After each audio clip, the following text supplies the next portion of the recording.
Hello, everyone, and welcome in on National Championship Eve. My name is Bryce Koon. I got Will Menace and Ralph Leary joining me in just a second as we take a look at this game. It's going to be a fun one. Michigan or Washington? We talk about it on tonight's episode of The Crowded Booth. Pile in here and make yourself feel at home. The Crowded Booth is coming on. The Crowded Booth with Bryce Koon.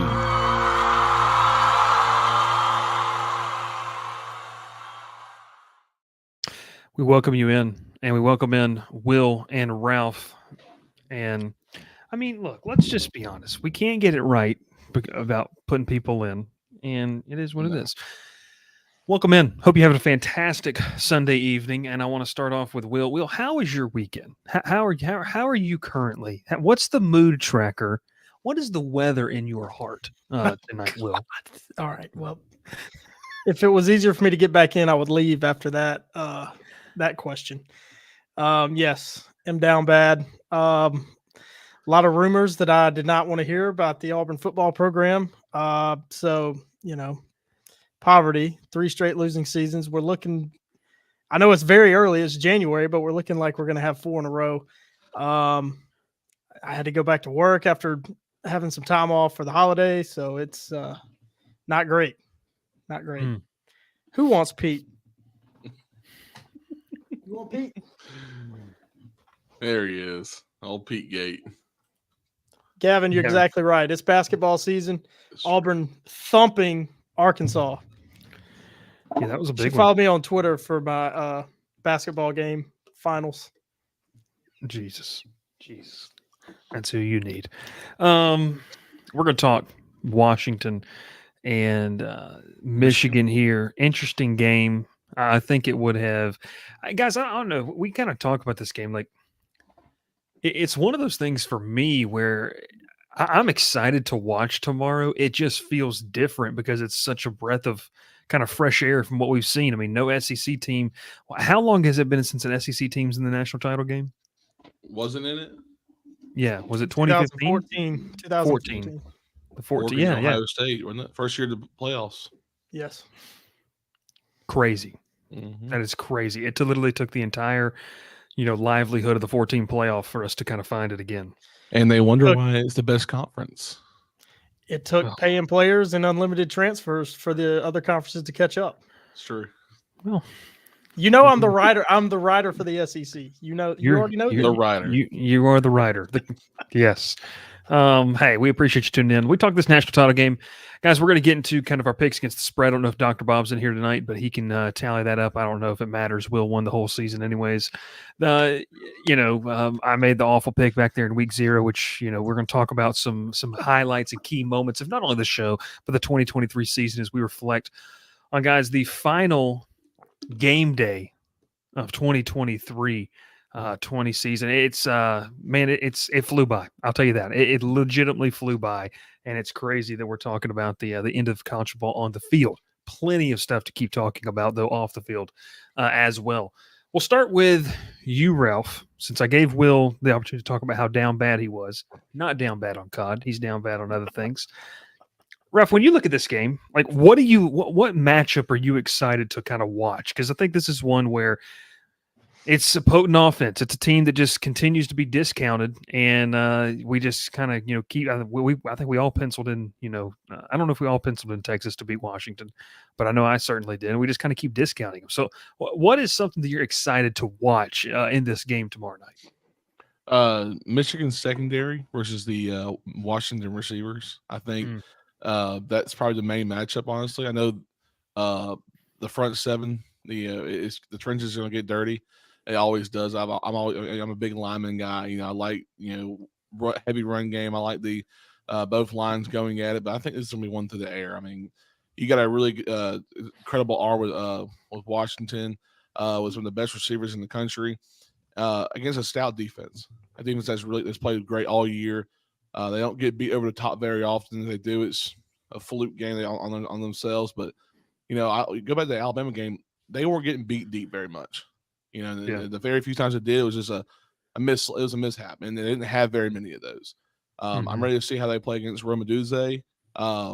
Is it Jalen Polk is the other one, I think?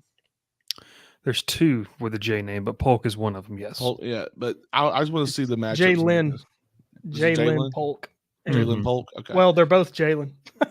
Yeah. Jalen McMillan and Jalen Polk. McMillan and Polk. Yeah. The two Jalen's and Roma Dunze. I mean, it's gonna be an incredible matchups between those three receivers in the secondary of Michigan. So I'm excited to see what goes on there, because that's where it's going to be the game where the game's won. It's in that secondary, because both teams are going to be fighting for it. McCarthy showed he has a great arm against Alabama and their defense. So we're going to see what happens in the secondary this year. And I'm used to saying it's one in the trenches. I don't think it is going to be one this year in the trenches. So I think you could see a stalemate in the trenches. I mean, you have the Joe Moore award-winning offensive line against one of the best of defensive lines. I don't think Michigan has like a guy up front. It's just a collective effort. And we're talking about like a guy relative to like Aiden Hutchinson that they had a couple years ago. Yeah. I mean, they don't have a top 5 pick there. It's just a really solid unit. I think it's going to be, I like what you said. That's one of the biggest, things is like Michigan hasn't faced an offense quite like this. Now they faced some receivers in Ohio State, but they didn't have the quarterback to get them there. What were you going to say, Ralph? Yeah, the guy I was thinking of, Mason Graham, the defense tackle from Michigan. Graham is sophomore. Really good. He is not the guy like Aiden Hutchinson was, but he's that guy. He kind of just sets a tone up front for them. So he's only a sophomore, so he's still got another year for them. So yeah, and I think too, like when you look at this game and where it's going to go, I mean, Ralph mentioned, the battle between these really, really good receivers, Michael Penix trying to air it out. Like Michigan hasn't faced that. How do you feel about this? Like where does the battle that you see coming down to, or just one that you're maybe intrigued to kind of watch that play out through this football game? Yeah, I want to see how that offensive line of Washington does against Michigan's defensive front. You said it, that offensive line, they won the Joe Moore Award, being the best offensive line in the country.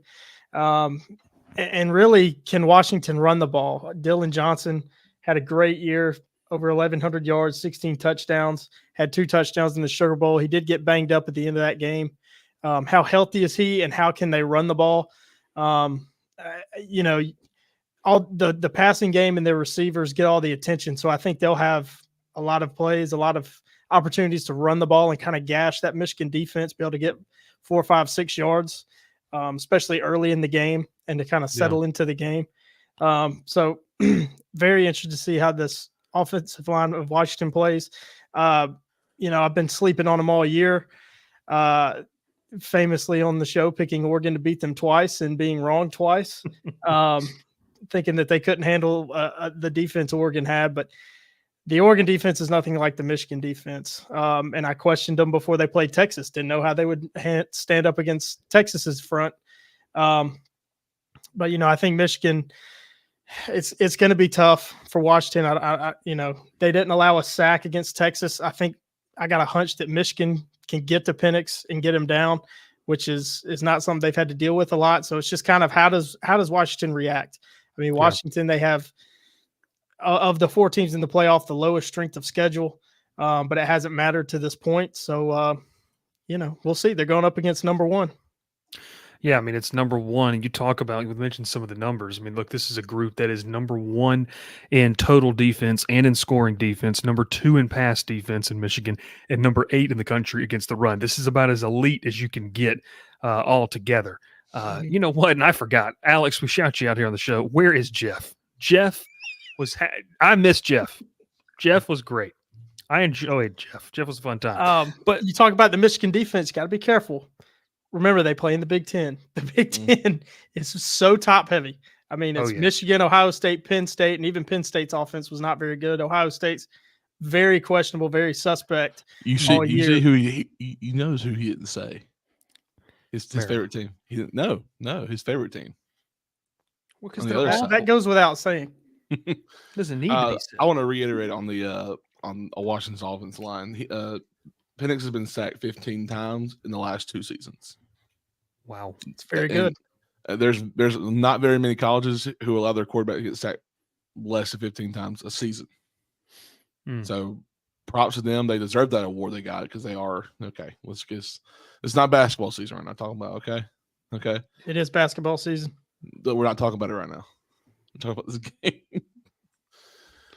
That offense is a joke. So I'll sit with this. Here's mine. I think if Dylan Johnson can't go, it's really, really going to put a ton of pressure on Michael Penix. Penix has had, arguably one of the best seasons that we've seen out of a quarterback. I mean, just what he's been able to do and continuing to find ways to win football games, even during the regular season, during the last couple of weeks where it wasn't favorable, weather conditions, where just finding a way to put his team, in the position to win a football game. I think that the problem with this is and I'm leaning like I think I'm taking Michigan in this game. I don't know if Michigan's going to mess up again like they did against Alabama and give second chances.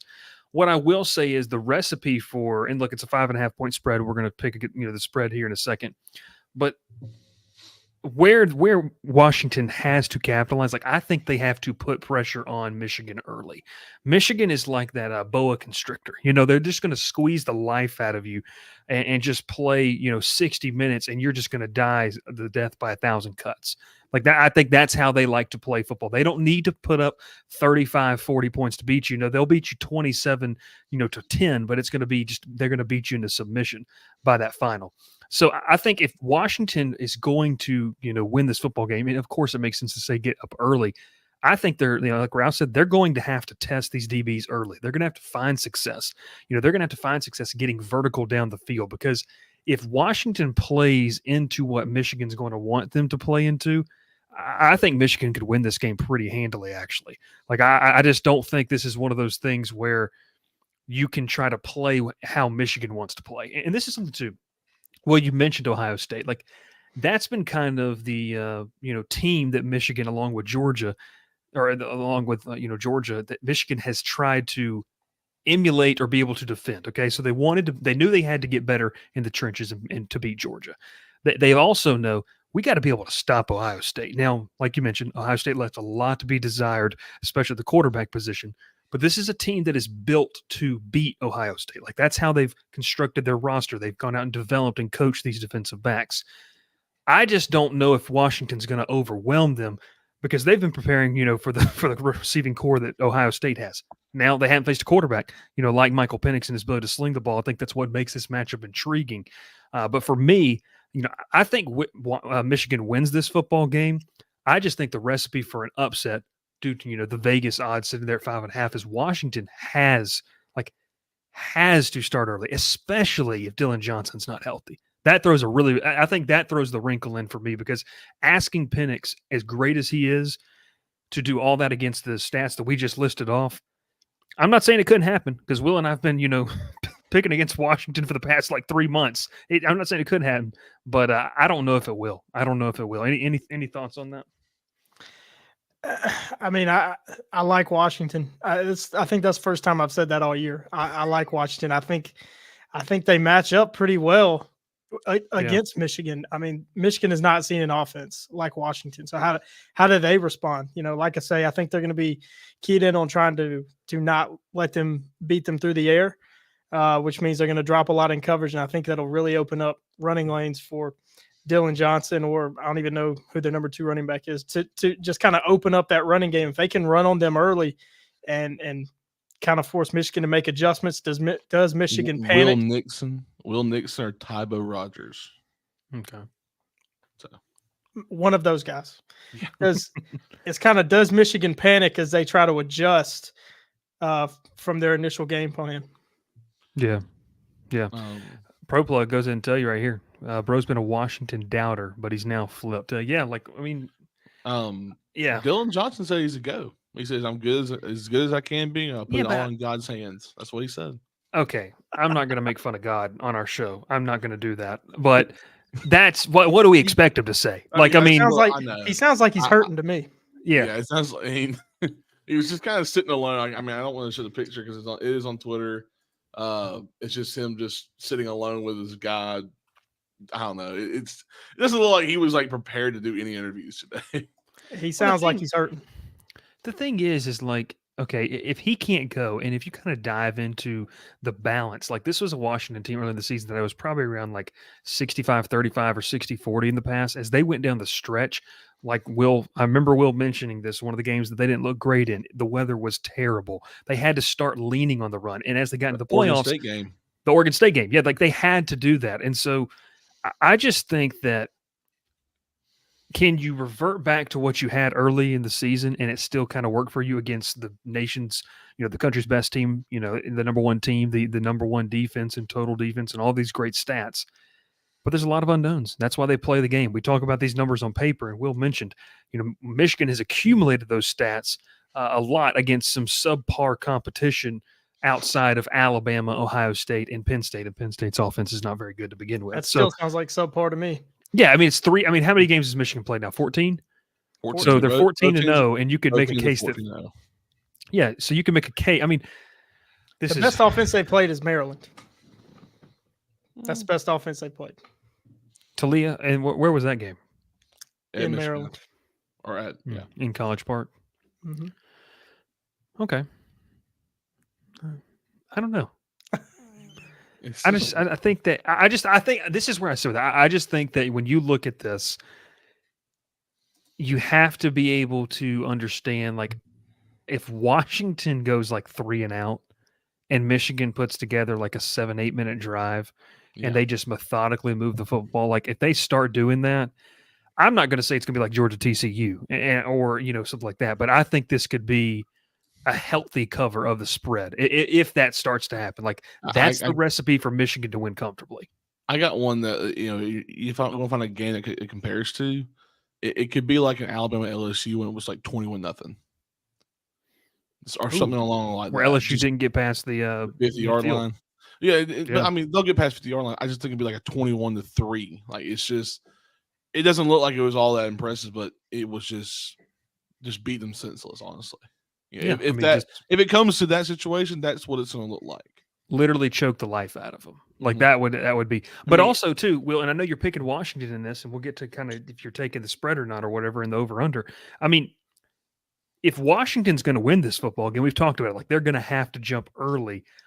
What's your concern level with if I'm just going to be honest with you, I don't think the kid's 100%. Like I know Ralph read that quote. There's no way he's 100%. Like you don't come off the field like that and be like, okay, I'm good to go next week. He's not. Even if he's 75 or 65%, something like that.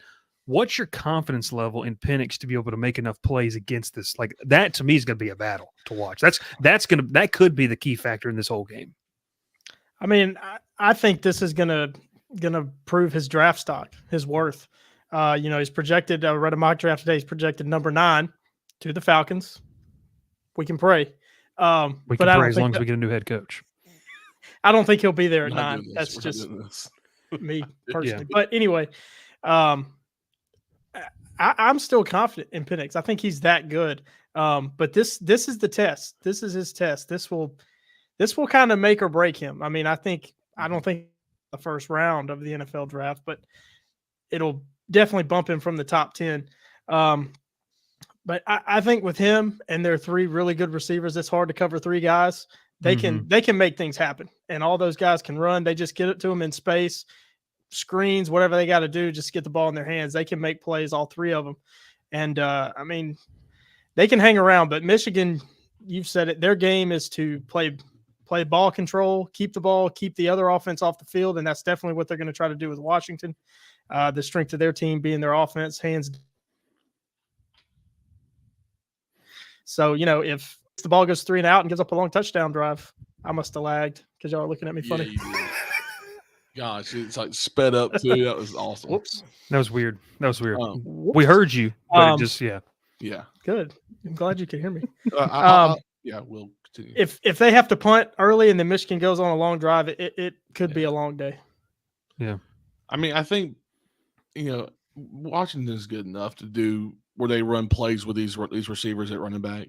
I mean, I'm not going to say they'll put them at running back. They run jet sweeps. They run all kinds of stuff with this. If they need to get creative, they're going to give some different looks. But if they need to get creative, they most certainly can with the talent they have. I mean, I think Jalen Polk or McMillan threw a pass against Texas. I mean, I don't think it was completed, but I mean, they're not afraid to throw some little wrinkle in their offense. I mean, they want to be different. They want to show it's like, we're not just one-dimensional air raid. We can run down your throat.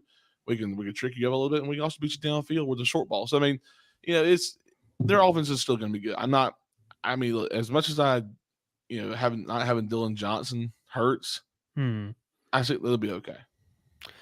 I think one thing we're talking about this too. I mean, look, this is a chance. Like everyone knows how good of a head coach Jim Harbaugh is, and we can have the conversation.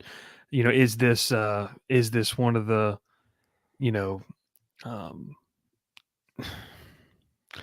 is this the game where Kalen DeBoer puts himself on a national stage even more? Because like people know who his name is. He's done a great job at Washington, but Washington's like been one of those programs where it's just kind of been an afterthought.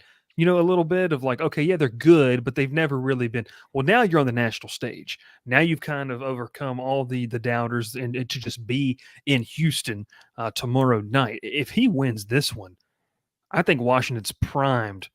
We talk about Big Ten football, Will, primed with the potential national title winning team. You're coming off that. You're coming off a Joe Moore award winning offensive line. Like you're primed to go to the Big Ten and not only play well, but dominate. Like you can be one of the top two teams in the Big Ten every single year with the momentum created. So, the Harbaugh conversation, look, good coach, and Gavin poses it right there. Is this his last game as Michigan's head coach? I think we'll probably touch on that tomorrow night.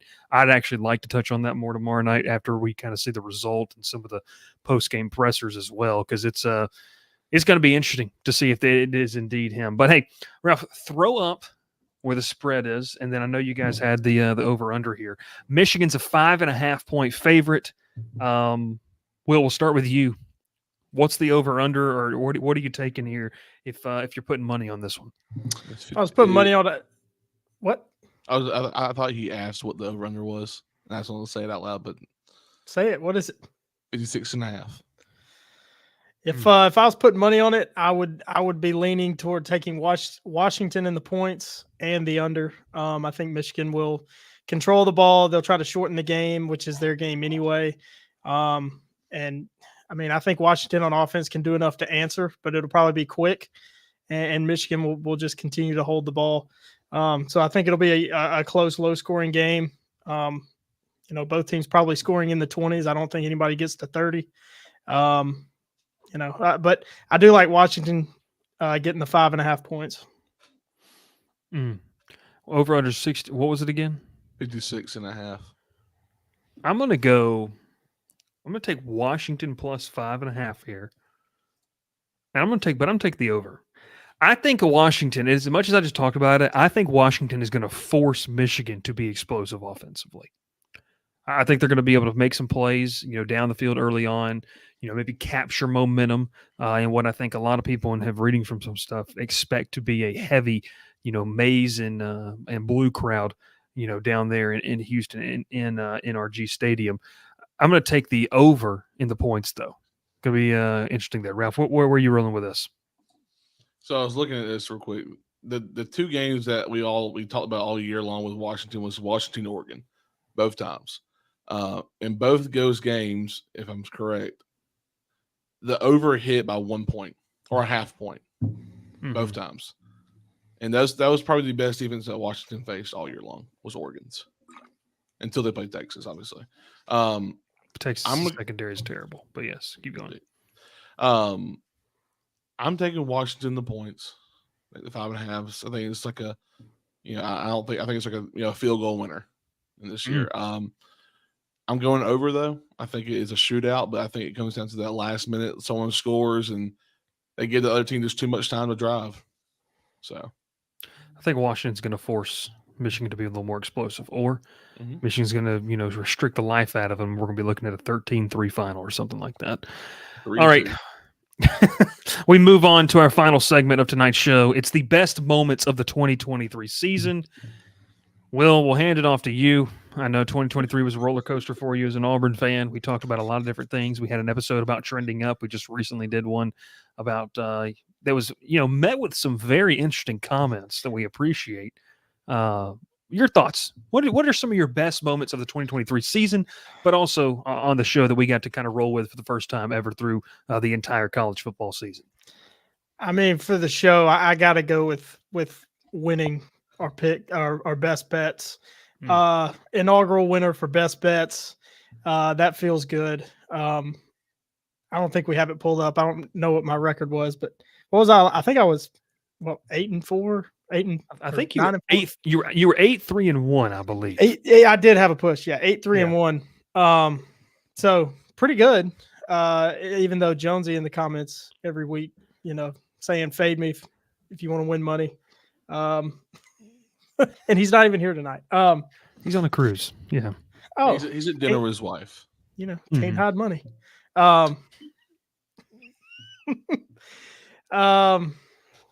And I don't know, like you said, Auburn was such a roller coaster. Being able to get on here twice a week and just talk college football is probably my favorite part of the season. Made it a lot more fun, made it a lot less stressful for me, made me kind of watch other teams play, so I didn't have to just continue to watch Auburn just be so up and down. The ULM game y'all watched. Oh my gosh!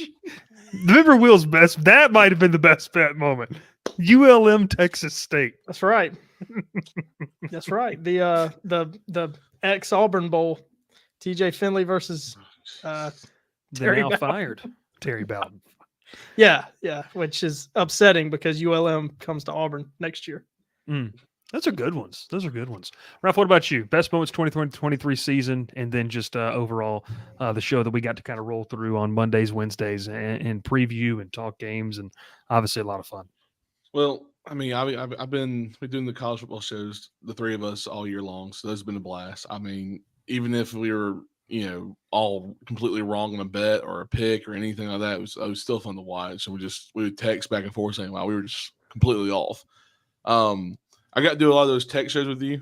I'm not going to use yours, but anytime that we had a live reaction call-in show, you could never know what was going to happen on a phone call with some of these tech fans. So obviously getting to produce all those shows. Some of your LSU shows, I really got to see another fan base that can be a little outrageous on some things. From talking to you about having LSU fans tell you they want Nussmeier over Jaden Daniels, still is most wild comment I got to see this year. So, I think going back to every time we had a big game, like College Game Day, when we picked and we would always get it wrong, and and every time we're like, we're not professionals here. We're just over here talking football. So, anytime that we got to do this, it was always fun. So. Those are good ones. Obviously, one of my top moments, Ralph mentioned, we had the Georgia Tech Centered show going live. Okay. I got two. Going live after Miami refused to kneel the football. Will is asleep. So Will works on the weekends for people that don't know. Just crazy. I mean, it was absolutely wild. Ralph, we were crazy number of live viewers. I think that episode was like, one of our most viewed tech shows too. That's the best intro to any video we ever did, because it's me. Are we live? Are we live? Yeah, and then just go live. Dancing to the fight song, and we got demonetized instantly. Oh, wait, can we go back to another one where you went live and started throwing the film from? We went through 3 different areas to get the film out there. That was another good one. Going through film of the Boston College game after Georgia Tech lost. That was getting shut down on brutal on 3 different platforms. That was amazing. No, it's been a ton of fun doing these Mondays and Wednesdays. And look, we obviously going to do some pre-recorded shows. We got some more coming up and some more ideas in the chamber, continuing to talk college football. We don't talk NFL on this channel, which is probably for the best for my mental health, at least. We should rise up. Nope. Go Bills. Bills Mafia. Just want to say something.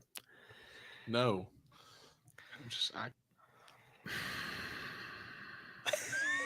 I don't know if it's because I live in Louisiana now, and so I have to deal with it. But the Falcons just made the Saints look like they were. There we go, Will. A Super Bowl winning team. He's a Saints fan now. Paid by LSU. Paid by LSU. I said it earlier. So, no, some of the top moments 2023. Obviously, that was a lot of fun. Then just doing these shows with you guys on Mondays and Wednesdays, and man, we're gonna kick off that year-round coverage of talking about different things, and obviously, all the people we have met along the way. This sounds like we're ending the channel and never doing another show we are after this, but Yeah, from everyone that has supported and commented, Dr. Bob, the greatest 1-year intern that anybody could have asked for. Just phenomenal. To the people in the Discord chat that we've been talking with, to the people who decided to leave the Discord chat, or might have been forcibly removed from the Discord chat. All of those things. We've enjoyed it. It's a great time, and man, as we go into tomorrow, I hope that we all can appreciate. Hey, my favorite team might not be in there. Your favorite team might not be in there, but man, it's one last, shot at this 2023 college football season that these 3-4 months, they fly absolutely so fast. And, we'll crank up once again, previewing 2024, which is going to be wild. Like you thought this past season was wild, 12-team playoff. Guys, we're going to get to talk about college football essentially almost into just about February. Late January is when that national title game is going to be next year. And it's going to be a ton of fun talking about that. But hey, also want to thank you. Yeah, it's kind of crazy, isn't it? You. Yeah. Bring back the BCS. Will's been down bad for about 3 weeks, honestly. It's been longer than that. It's been almost all year long. It's been a wild one. Will, at what point do you think that it just was like, I can't do this anymore with Auburn? Never. It never is. It never is. You cut cut me open, orange and blue pours out of me. So never. I don't think I'll be cutting you open anytime soon, but hey, that's okay. I've got Washington. No, Will's got Washington. Who we taking? Who taking outright? Let's end it there. Let's end it there with our outright picks for tomorrow night. Michigan.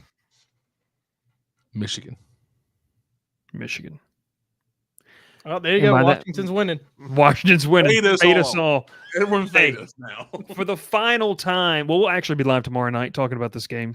It's going to be a lot of fun. We're not going to be live at like 11:30. That's for sure. But the game starts this year at 7:30, which is actually a nice little. It's way better than like the 8:45. Started let's just to have the national championship game on a Saturday night, like it should be, instead of a Monday night. It's criminal. It's stupid. I think we might do a little live watch along in the fourth quarter and break it down and just kind of talk about it. So, be a lot of fun. He is Ralph Leary. He's also Will Manis. My name is Bryce Koon. We appreciate you tuning in all season long. We'll see you tomorrow night, start of the fourth quarter. We'll go live, talking college football for the final time, and we will see it. Ralph, say it one time for him. Say it one time. Nope. Pile in here and make yourself feel at home. The crowded booth is coming on. The Crowded Booth with Bryce Koon.